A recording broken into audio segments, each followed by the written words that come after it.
Vapor face!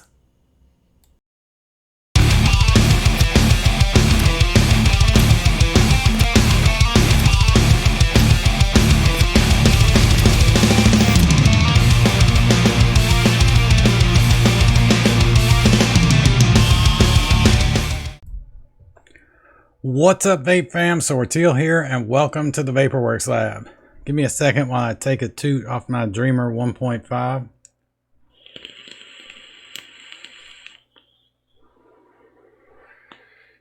That is my horrible attempt at a segue. You all saw my video on ice creams where I went over some of my favorite ice cream flavors. In the beginning of that, I showed you my first ever Dreamer 1.5 mech mod that I owned. Used to be Cerakoted black, got dinged up, banged up, chipped up. I stripped the black off of it. It was one of the solid copper ones, so what was underneath looked great, and I used it like that for a while. But then I decided to get it a custom paint job. And I figured what better mech mod to get a custom paint job for than the one that's probably my favorite mech mod out there. Now, I do own some more kind of high-end or higher-priced mech mods, but the Dreamer is pretty much the one I go for 9 times out of 10. I'm not sure what that is. It's not the hardest hitting mech, but the fire switch is buttery smooth. It's comfortable in the hand, and I really enjoy it.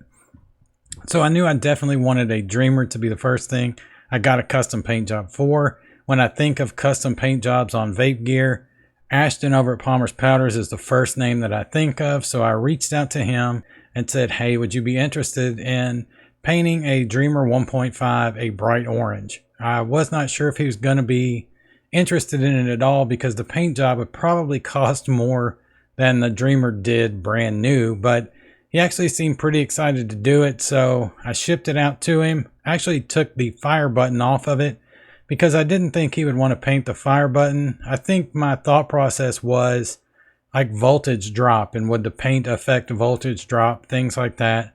But he did want to paint the fire button. He just happened to have a brass one lying around, and he put that on and painted it as well.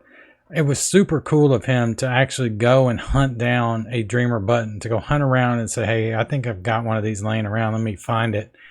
He didn't have to do that at all. He could have just painted it as is, sent it back. I would have been happy, put my copper button back on, and Bob's your uncle. But he really went out of his way to make sure, as he said, you can't really have a Palmer's powder painted mech without a matchy-match fire button. So I was happy that he actually went out of his way to do that. But after he received it, I was kind of anxious to get pictures of it to see just, you know, how it was coming, or maybe at least a picture of the final paint job to it. But little did I know that he was actually going to post a video to Instagram that pretty much shows the entire process of painting my Dreamer this bright orange color. So we're going to swap on over and take a look at this video just so you guys can kind of see the whole process and what the final product looks like.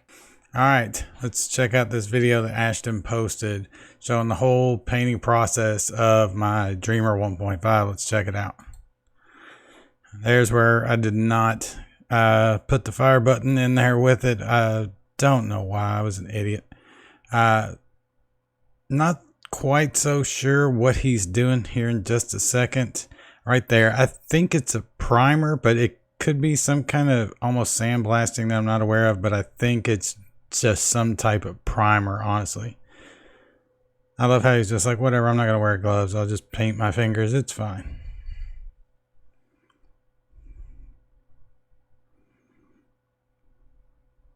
I actually love that he posted this video, just seeing kind of the intricacies of what all he does. There's that button that he hunted down for me, which is awesome. I think it looks fantastic just right there. And then this is the kind of shiny clear coat that he's putting over top of it. And there is the final product. That thing looks just amazing. I can't wait to get this back. I think it's supposed to be here in the next day or two. So as soon as I get it back, definitely going to do a video kind of showcasing it for you guys. But yeah, that looks awesome. Let's see the button. Yeah, it was a good call on his part. I really think I was thinking there would be some type of voltage drop if you painted over the button, but honestly, I don't think it would be, even if it was, I don't think it'd be enough that you'd even notice it, honestly. So yeah, that's pretty much a stupid move on my part to take the button out. I was really just trying to save him an extra step, but really should just let him do what he does and butted the hell out. All right, let's swap back over, guys. All right, so that out of the way, what do I really want to talk about? Well, what I really want to talk about today is my orange dreamer. Sweeteners. Yeah, that's it, Sweeteners. So whenever you get into DIY, one of the biggest culture shocks, I think, can be sweetener. DIY recipes are nowhere near as sweet as commercial e-liquids, and I'm not sure why that is, but I will say with commercial e-liquids, it's kind of why you get that sugar lips type of feel from commercial e-liquids. But it's also one of the reasons why, if you like sub-ohm tanks and pre-built coils, it's one of the reasons you're burning through pre-built coils so quickly. There's actually nothing wrong with the mesh or the coil that is inside of there, but the cotton eventually gets so gunked up that it starts to taste like burnt caramel. And the reason for that is because sucralose cannot withstand high temperatures. So it starts to caramelize at a relatively low temperature. So after a while, the cotton just gets all kinds of gunked up. Any sweetener that is on that coil or mesh will start to get gunked up. Mesh is almost worse because it doesn't seem to burn off that caramelization near as well as a coil would. Even a coil that is wicked or like in a pre-built coil, after a while, it'll start to burn off some of that caramelization from the sucralose. But mesh just seems to hang on to it. So it's just a constant burnt taste. So that's kind of why that's happening. And it's a lot of the reason why people kind of get into rebuildables in the first place is once they figure that out, they're like, well, shit, I should just go ahead and do rebuildables, and then I can vape whatever liquid I want, and then I'll just have to re-wick, but I won't have to waste the fucking coil that's in there. And it's a good reason to get into rebuildables, honestly. I think everybody should. But in DIY, like I said, it's a bit of a culture shock because the industry standard for sweetener, and it's almost always a sucralose-based sweetener, is 1.5 to 3%. Now, that's basically in the range of about 5 or 6 people that work in and around the e-juice industry, what they have told me. So one person has told me 1.5, another couple have told me 2, another few have told me 3. So it's anywhere in that range. But then when you come into DIY and you start looking at recipes, you start seeing sucralose sweeteners at 0.25%, 0.5%, and then 1%, where people's reaction to 1% is kind of like, whoa, slow down with the sweetener, man. But it's basically because that caramelization effect, and there's really no need for that much sweetener. Sweetener can be a muting to just about any recipe. It will take some flavors and just completely mute them out to where you don't really taste them. The higher you go with your sweetener, the more it kind of muddies everything up. And not always in a bad way, but it will kind of take all the flavors and just mix them together and spit them back out as one big thing. So it's harder to differentiate between the flavors that are going on in the mix, which in some cases can be really bad. And it's also kind of why sucralose-based sweeteners tend to not work so well with bakeries. There is one exception to that, but for the most part, they don't work too well with creams and custards and bakeries and things like that, unless you're using them extremely low. So the industry standard, and pretty much the big standard for DIY, is Capella's Super Sweet. Now, this stuff is used almost exclusively in the commercial e-juice lines, but it's easily the most popular in DIY as well. It's probably the most popular flavoring out there, period. If you go on all the flavors or ELR and you look up top used flavorings, Super Sweet is at the top of both lists, and for good reason. It just works so well that, you know, there's really no reason it shouldn't be up there. But like I said, it does have that sucralose caramelization thing going on, and it doesn't work super great with bakeries and things like that. Now, Capella Super Sweet is a 10% dilution of sucralose. So it's probably the highest percentage dilution that you're going to find in most sweeteners. And it's also one of the reasons why it's so popular, because it is so sweet. Now, there's other sucralose-based sweeteners out there. Almost every flavor house has one. I would say the next most popular next to Capella's would be Flavor West sweetener. I believe it is a 6 to 7% dilution. I don't know that for sure, but I say that because the next one after that is TFA sweetener, and I know for a fact this is a 5% dilution of sucralose. So with Flavor West being a little bit sweeter, I'm just kind of guessing it's probably somewhere between 6 and 7%, but I don't know that for sure. There are other ones as well. Like I said, pretty much every flavor house has a sucralose-based sweetener. Perillum has a super sweet that's probably around 8, maybe 9% dilution. It's not as sweet as Capella Super Sweet, but it's probably the closest thing to it. TFA also has a super sweet. I don't know what the percentage to that is. Wonder Flavors has a sweetener. Liquid Barn has a sweetener.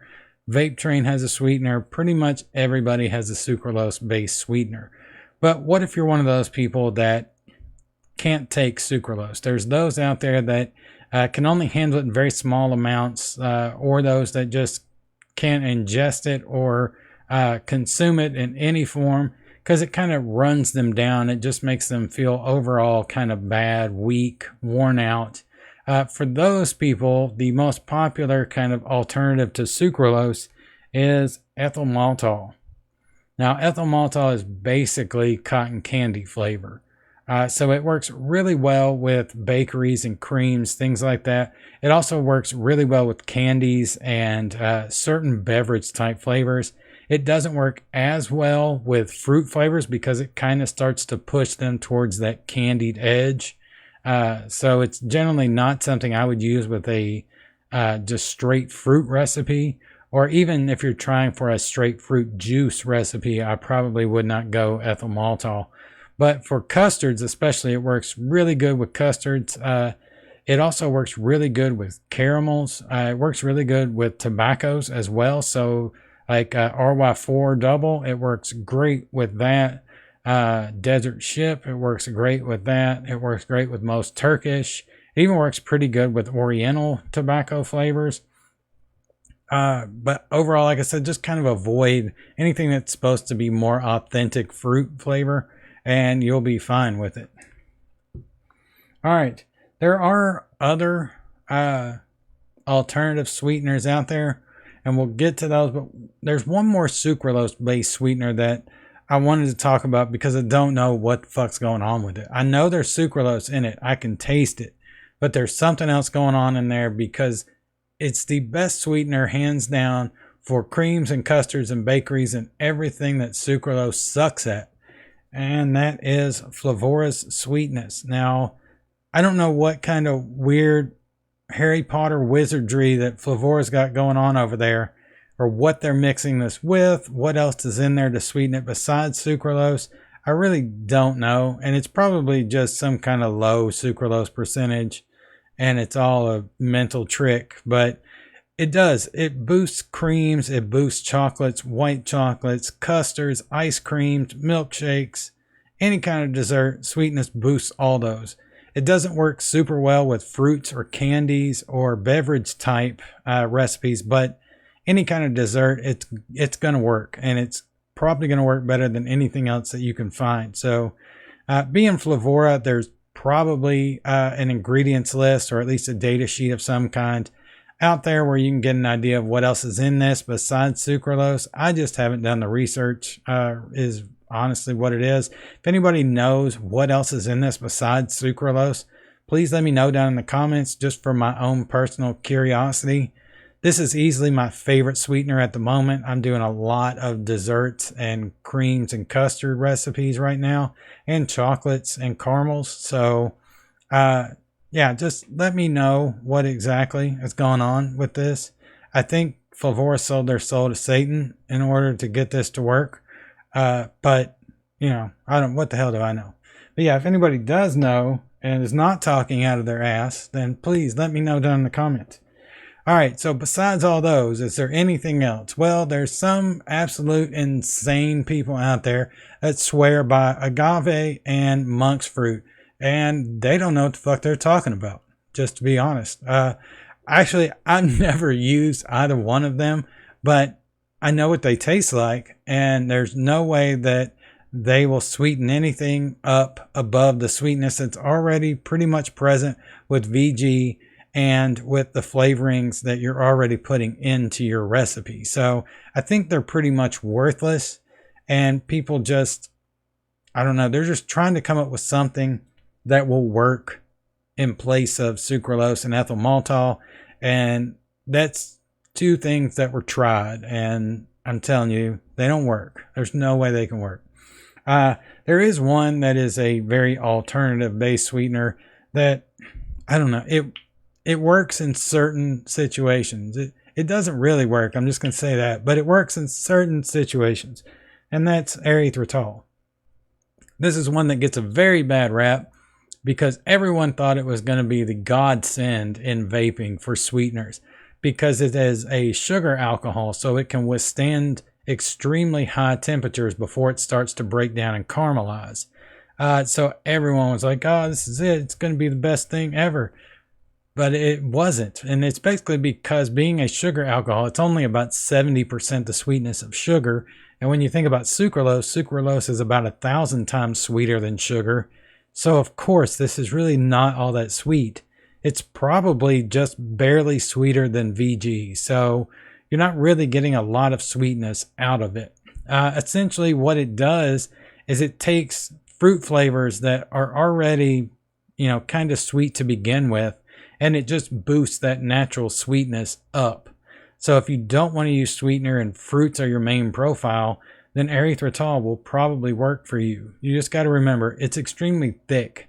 So you may want to change your VG-PG ratio if you're using 70-30, but you want to use erythritol, maybe switch it to 60-40 and see how that does. Because like I said, it is very thick. But the reason I carry erythritol anymore, it was one of those that I kind of got hype about, and I tried it, was hoping it would be the sucralose replacement and I would get no gunked up cotton, but it didn't work. But it does work with grape flavors. If you like to make any kind of grape flavor recipe and you've tried it, you know that most grape flavors that are supposed to be a natural grape taste like shit. They taste like some kind of weird cider or wine, or just have a weird alcohol note to them that you cannot seem to get out. Even grape candies and grape soda flavors kind of have a little bit of that going on. Erythritol, for some reason, just rounds out all those weird edges. It boosts the grape, and it takes that whole kind of vinegar, cider, wine type of flavor off of it. It works amazing with grapes to just boost them up. I'm even having trouble trying to come up to describe what erythritol does with grape. And that's been the problem for just about everybody. It's hard to describe what it's doing because nobody really knows. It just makes grape flavors better. So if you want to make a recipe that is grape forward, use erythritol in there with it. You can use it with other sweeteners. So if you need that recipe to be even sweeter and erythritol is not really doing it for you, just use it as a grape enhancer and then throw a little bit of, super sweet or Flavor West sweetener in there, and it should work fine. But yeah, that's erythritol in a nutshell. It was not the savior it was supposed to be. It did not save anybody's cotton, really. It also works really well with mints and spearmints if you're mixing those two with some type of citrus. There's a recipe I have that is a lemon mint, and it uses sour lime, sour lemon, and jungle flavors spearmint. And there was kind of this double mint gum with a hint of alcohol taste to the recipe until I sweetened it with erythritol, and that all went away. So I don't know what it's doing. Some people get a chemical aftertaste from it, especially when you push it up high. So you probably don't want to go up too high with it. I generally use it between 1 and 2% if I am using it. Sometimes below 1%, like with that lemon mint. I think I use it at about 0.75 or 0.5. and it works for what I need it to. I'm not really trying to sweeten anything, just using it to round out all those weird alcohol double mint type edges. So yeah, guys, that's about it on sweeteners. Just remember, if you're going the sucralose route, probably go low, because the caramelization that it can cause and gunking up your coils and your cotton is very, very real. If you're going to go the ethyl maltol route, just remember, probably doesn't work too well with fruits, but it does with creams and custards especially. And if you're going to try something else, try sweetness. I mean, it's sucralose based, but I'm telling you, there's some kind of weird satanic pact going on in that flavor or that sweetener. I don't know what it is, but it's some kind of crazy voodoo. Aethritol, like I said, it doesn't really sweeten shit, but it is useful, especially with grape flavors and with spearmint and mint when you want to mix them with any type of citrus or citric acid type of flavors. So keep that in mind. It's not a sweetener, but it is a great additive for those types of profiles. All right, guys, that's it. I'm out of here. Vape on, and I will catch you all in the next one. Hopefully that next one I got the Dreamer.